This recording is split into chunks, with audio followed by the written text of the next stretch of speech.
Then it's still a meeting. It's still an event. Start there, and people. There's just so much spinning going around, and then I do think one of the first things is like, well, how are we going to do it? What kind of platform? And Katie touched on this for a second, but we get that question a lot. Well, what platform do you recommend? And it's like, well, it depends on all of these other things. Like, what are you trying to represent? Are you trying to do,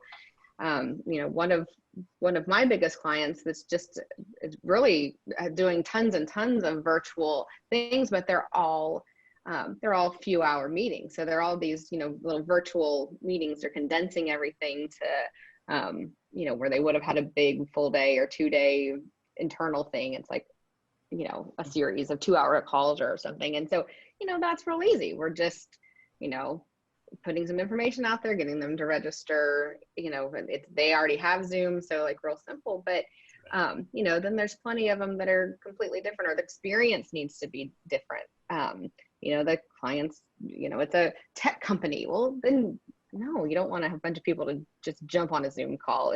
So it kind of just still goes back to the same things. And, there's lots of partners out there that can help, bridge those gaps. That's the other thing that, Katie had described, is like just having all of a sudden needing to be an expert on all of these things. And it's impossible. Like, you can't be. Yeah. Well, Christina, I think that's so important that you guys keep doing this kind of format, because I still don't know why we're even asked that question. You just nailed it, Christina. So I'll give you two new t-shirts to make up Team Rasco. One, structure follows strategy. Exactly what Christina said. Whatever you did before, you're going to do it again. So I responded, I think, to an MPI thing. Someone asked the same question. I said, that's the wrong question. Not what platform, what's the meeting content? And the other is, it doesn't matter. Virtual, hybrid, it's all live. It's all live. And if you approach it that way, you'll figure out the platform, that's like, with all due respect, that's the hotel, that's the room. Put your meeting together and place it in the best room. That's the best analogy I've had. I mean, it was from a demo that I was on for a platform, a virtual event platform. And he said, we're just, the client I was on with it just wasn't quite getting, well, so what is this? Like, why? It's like, this is your ballroom.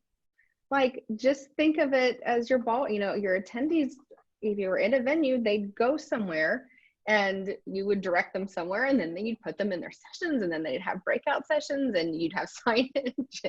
And, this event this is your venue. This is how you're doing it. And it was like, and just like a ballroom, you've got all these different ways you can make it your own. Like, it's that blank space. And it was just such a great analogy. And that client just all of a sudden went, oh, got it.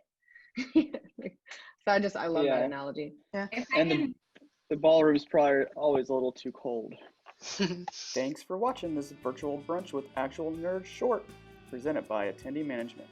To watch the full webinar, use the in-video links. Be sure to like this video and subscribe to the channel to get notified of new content. Or, even better, join us for a live webinar. Check out attendeenet.com for info on our upcoming webinars, and we'll see you next time.